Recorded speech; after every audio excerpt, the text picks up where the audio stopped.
훗날 사순절이라는 불리우는 시기죠. 하루하루 십자가를 향해서 나아가시던 주님이 어느 날 제자들에게 마지막 가르침을 주고 계세요. 사실 주님은 오늘 이 말씀 이후에 바로 이어서 십자가를 향해 나아가시며 그리고 당신 생의 마침표를 찍기 때문에 오늘 이 종말에 대한 가르침은 예수님의 공생의 사역에서 가장 마지막에 자리한 가르침이라고 할 수 있습니다. 우리가 함께 대한 본문 24장 3절은 이렇게 시작되죠. 예수께서 감람산 위에 앉으셨을 때에 제자들이 조용히 와서 이르되 우리에게 이르소서 어느 때에 이런 일이 있겠사오며 또 주의 임하심과 세상 끝에는 무슨 징조가 있사오리이까. 여러분, 오늘 24장의 바로 앞인 마태복음 23장의 뒷부분하고 23장의 1절 2절에 보면 예루살렘 성을 안타까이 바라보시면서 그 멸망의 순간을 예언하던 예수님의 모습이 기록되어져 있어요. 예수님이 지금 감람산 위쪽에 앉아 계시고 그 밑에가 기드론 골짜기고 그 골짜기 저쪽에 예루살렘 성이 보이고 있는 것이거든요. 그곳에서 주님은 그 당시 그곳에 있던 이스라엘 사람들의 패역함과 생명력을 잃어버린 예루살렘 성전 그 끝을 철저히 예고하십니다. 예루살렘아 예루살렘아 선지자들을 죽이고 내게 파송된 자들을 돌로 치는 자여 암탉의 그 새끼를 날개 아래 모음같이 내가 내 자녀를 모으려고 한 일이 몇 번이더냐. 그러나 너희가 원하지 아니하였도다. 보라 너희 집이 황폐하여 버려진 바 되리라. 너희가 이 모든 것을 보지 못하느냐. 내가 진실로 너희에게 이르노니 돌 하나도 돌 위에 남지 않고 다 무너뜨려지리라. 순간 주님의 그 말씀을 듣고 있었던 그 제자들은 이 이야기가 이 세상의 종말에 일어날 일들에 대한 예언이라고 이해했던 것 같아요. 그래서 여쭙는 거죠. 주님, 도대체 언제 그런 일이 일어날 것이며 어떤 징조가 있게 될 것입니까? 기억하십니까? 1992년 10월 28일에 예수님이 재림하시고 휴거가 일어날 것입니다.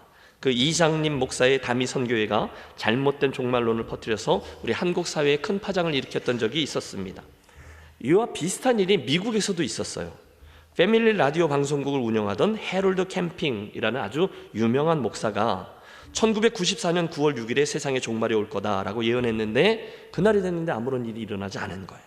결국 그 다음날 다시 방송에 나타나서 산수가 좀 약했습니다. 그래서 제가 다시 계산했는데 2011년 5월 21일이었네요. 그래서 다시 이야기를 했는데 그날도 아무 일이 일어나지 않았어요.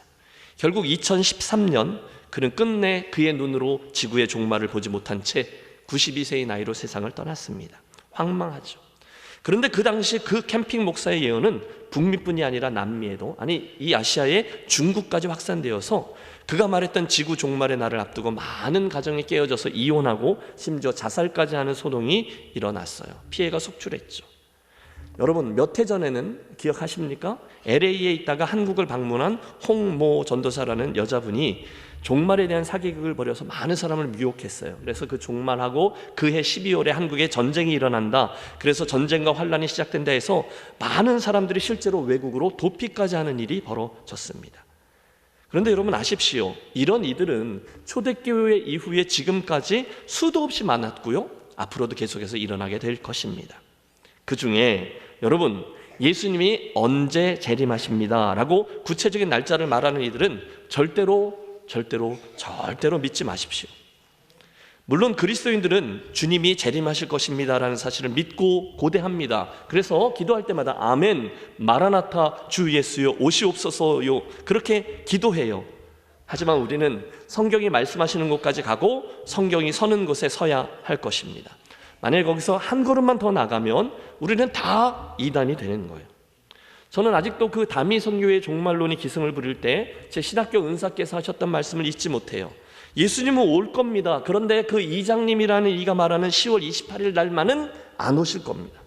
왜냐하면 주님이 그렇게 말씀하셨기 때문이죠. 그러나 그날과 그때는 아무도 모르나니 하늘에 있는 천사들도 아들도 모르고 아버지만 아시느니라. 그렇습니다, 여러분. 밖에 먹구름이 저 산 위에 피어오르면 한 시간 정도 있다가 비가 오겠구나 알게 되듯이 이 시대를 분별하면 분명히 주님의 날이 가까웠다라고 이야기할 수 있어요. 물론 그 잘못된 종말론에 대한 경험 때문에 이 종말에 대한 긴장감 자체를 놓치는 우리를 범해서는 안 되겠죠. 그러나 분명한 건 그날은 아무도 모른다는 거예요. 주님은 당신이 도적같이 온다라고 말씀하셨거든요. 우리 찬송합니다. 주 어느 때 다시 오실는지 아는 이가 없으니 등 밝히고 너는 깨어 있어 주를 반겨 맞으라. 다 같이요. 주 안에서 우리 몸과 마음이 깨끗하게 되어서 주 예수님 다시 오실 때에 모두 기쁨으로 맞으라. 네, 맞습니다. 주님이 오늘 오실지 내일 아침에 오실지 아무도 몰라요. 그날이 언젠지는 모른다 하셨어요. 하지만 오늘 이 세상에 일어나고 있는 징조들을 보면서 그날이 가까웠음을 인지하고 깨어서 경성하며 준비해야 하는 책임 앞에 서라. 그게 종말에 대한 예수님의 우리들의 말씀하신 바른 태도죠. 그리고 그 날에 서서 오늘을 해석하고 내 삶의 좌표를 점검하며 매일매일 책임적인 존재로 살아나가라. 이게 바른 종말 신앙입니다. 이어지는 본문 6절부터 8절에는 말세의 두 번째 징조가 나옵니다. 난리와 난리 소문을 듣겠으나 너희는 삼가 두려워하지 말라. 이런 일이 있어야 하되 아직 끝은 아니니라. 민족이 민족을 나라가 나라를 대적하여 일어나겠고 곳곳에 기근과 지진이 있으리니 이 모든 것이 재난의 시작이니라. 여러분, 이 말씀을 쭉 대하는데 제 머릿속에 요즘의 전 지구촌에서 일어나고 있는 분쟁들이 계속 오버랩 됩니다. 내전들, 테러 행위들, 민족들 간의 전쟁들이 엄청나죠. 여러분, TV를 틀어보십시오. 뉴스마다 첫 번째 뉴스는 우크라이나와 러시아 전쟁을 보여줍니다. 이스라엘과 하마스 전쟁을 보여줍니다. 중국과 주변국들의 갈등들을 보여줍니다. 유럽에는 테러가 계속되고요. 아프리카에는 사람들이 그어놓은, 서양 사람들이 그어놓은 국경이 있지만 반듯하게 그어놓은 그 국경과 상관없는 종족들 간의 분쟁들이 계속되고 있어요. 지구촌에는 위장된 평화 아래 여전한 갈등과 다툼이 계속 벌어집니다. 중동뿐이 아닙니다. 아프리카뿐이 아닙니다. 아시아에도 종족들 간에, 경제적인 사회계층 간에, 세대들 간에, 또 이민자들 간에 이러저러한 사회적인 갈등들이 점점 더 복잡해지며 해법은 찾을 수가 없어요. 그런데 놀랄 것도 없습니다. 다 주님께서 말씀하신 대로 되어져 가고 있는 것뿐입니다.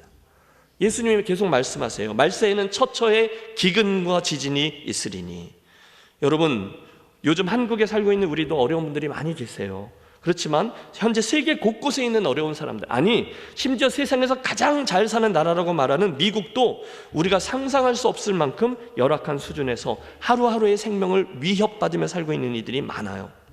현재 전 세계 인구 중에 놀라지 마십시오. 14%의 사람들이 심각한 기아 상태에 빠져 있어요. 14%.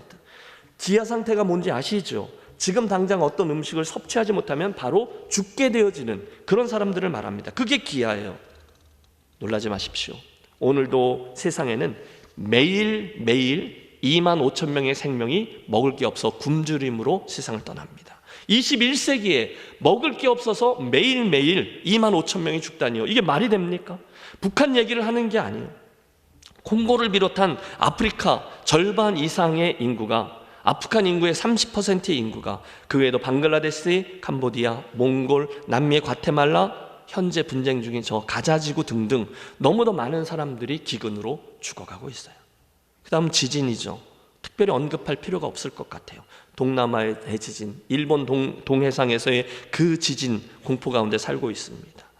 이제는 중미, 남미, 또 중국 내륙 지역까지 할 것 없이 지진은 더 빈번하게 일어나고 있고, 이제는 우리 대한민국도 지진에게서 안전지대가 아니다라는 사실을 우리 알고 있습니다. 그 외에도 기후변화, 자원 고갈 문제, 환경 파괴, 여기서 비롯되어져 있는 수많은 문제들 다 아는 이야기들인데 아무도 그것을 고치지 못해요. 지독한 이기주의 때문인 거죠. 이 악순환의 속도는 점점 더 빨라지고 있어요. 마지막 때에 그런 일들이 심해질 것이다 라는 주님의 말씀이 오늘 실제로 우리 눈앞으로 다가오고 있는 거죠. 그런데 주님 말씀하시죠. 이 모든 것들은 재난의 시작이니라. 깨어 있어야 된다는 겁니다. 9절부터 나오는 종말의 세 번째 징조는 내면적인 거예요. 그때에 사람들이 너희를 환난에 넘겨주겠으며 너희를 죽이리니 너희가 내 이름 때문에 모든 민족에게 미움을 받으리라. 여러분, 오늘날 대한민국 땅에서 살고 있다는 사실을 감사하시기 바랍니다. 대한민국이 살기가 좋아서 감사하라 라는 뜻이 아니라 오늘도 세상에는요, 단순히 예수를 믿는다는 이유로 사회적으로 매장당하고 잡혀가고 매맞고 죽임당하는 나라들이 여전히 많이 있기 때문에 감사하시라라는 말씀이에요. 사실 오늘 신앙의 자유가 있는 나라는 생각보다 많지 않아요. 기독교가 강성했던 유럽, 더 이상 선교를 이끄는 나라들이 아니라 선교지가 되어버렸어요. 유럽에 있는 크리스찬들이 절규합니다. 와서 우리를 도우라는 거예요. 여러분, 10절, 그때에 많은 사람들이 실족하게 되어 서로 잡아주고 서로 미워하겠으며, 많은 그리스도인들이 고발을 받는다는 거예요. 믿음을 이야기함에 따라서, 자기들의 진리를 이야기하는 것 따라서 잡혀가고 죽게 된다는 거죠. 우리 한국 역사 속에서도, 오늘의 북한 땅에도, 세계 곳곳에서도 이 일은 비일비재하게 일어나고 있습니다. 더 심각한 건 11절입니다. 거짓 선자가 많이 일어나 많은 사람을 미혹하겠으며. 누구요? 거짓 선지자. 제 가슴이 참 무거워집니다. 오늘날 세상을 보면요, 자기는 하나님의 사람, 선지자라고 얘기하는데 그 가운데 이상한 진리를 가르치고 잘못된 행동과 말로 사람들을 미혹하고 교회를 병들게 하고 심지어 혼돈 가운데 빠지게 하는 거짓 선지자들이 점점 더 많아지고 있어요. 처음에는 다들 순수했던 것처럼 보여요. 그런데 시간의 흐름 속에서 순수함을 잃어버리고 변화가 아니라 변질되어져 가는 이들을 많이 봅니다. 처음부터 그런 분들이 아니었어요. 그런데 중간 어디서부터인가 자기만 그렇다라고 우기는 이들이 많아요. 여러분, 하나님이 굉장히 난감해하는 이들이 있대요. 누굴까요? 하나님은 안 부르셨는데 자기는 불렀다고 말하는 사람이래요. 그런 이들이 많이 있어요. 그런데 그런 거짓 선지자들에게 공통점이 있죠.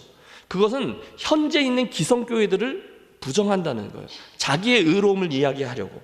역사 속에 자리했던 전통교회들은 다 잘못되었다는 거예요. 나만, 우리 교회만 맞다. 나를 따르라. 나를 따르지 않으면 마귀의 자식이다. 여러분, 여기에 우리가 진리를 수호하고 생명을 걸고 교회를 갱신해내야 될 분명한 이유가 자리합니다.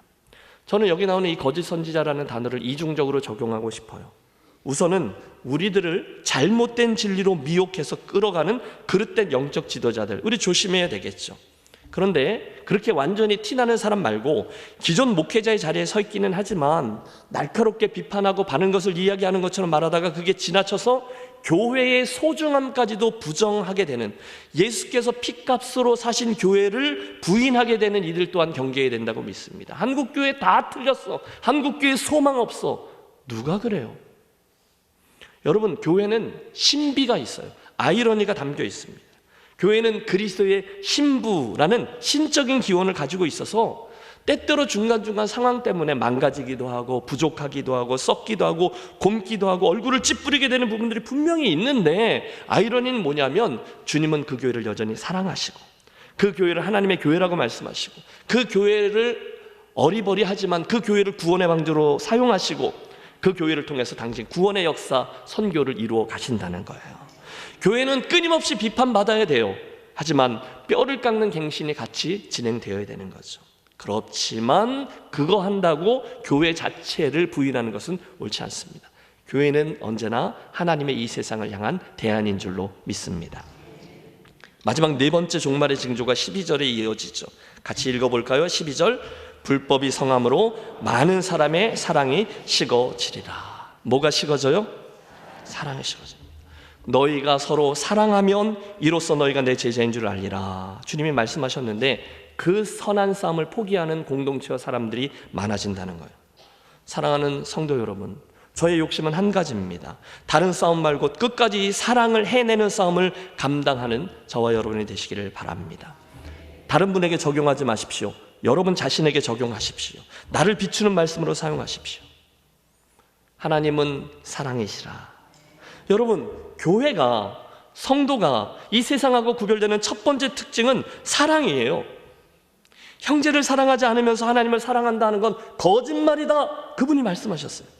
그 중에 제일은 뭐예요? 사랑이라. 사랑이 없으면 아무것도 아니라 하셨어요.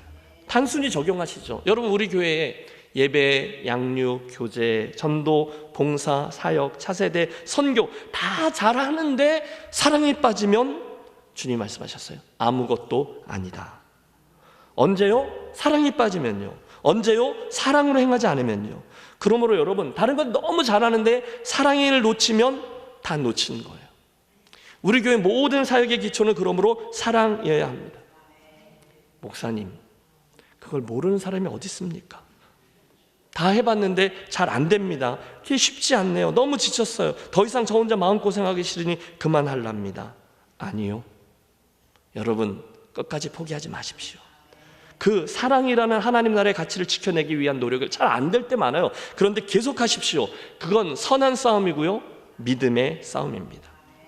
결국은 사랑이 승합니다. 결국 사랑의 모든 것을 덮습니다. 여러분, 그 증거가 저예요. 그 증거가 여러분입니다. 여러분, 만약에 주님께서 저를 보고 저의 죄인됨을 하나하나 따지셨다면, 이건 옳고 이거 그르고 이게 정말로 논리적으로 맞는 거야 했다면, 저는 이미 뜨거운 지옥불에 던져진 존재입니다. 그분이 그런데 저의 그 잘못되고 부족하고 설명이 안 되는 그런 어리버리한 게 많은 걸 다 아시지만 당신의 사랑으로 그냥 용납하시고 당신의 보혈로 저를 덮어주셨어요. 그래서 제가 지금 구원받은 자로 목사로 이 자리에 서 있을 수 있는 거죠. 여러분도 죄인인데 예배자가 된 거예요. 기억하겠습니다. 제가 금요일 저녁마다 좀 강한 이야기를 하면서 이 말씀을 드렸죠. 교회는 그래서 이 이야기, 죄인이었는데 용납돼서 의인이 되었다라는 이 기쁜 소리가 많이 울려 퍼져야 되는 거죠. 교회는 바른 소리가 많이 울려 퍼지면 재미없습니다. 여러분, 바른 소리 못하는 사람이 어디 있어요? 그런데 바른 소리는 계속 듣다 보면 승질만 나요.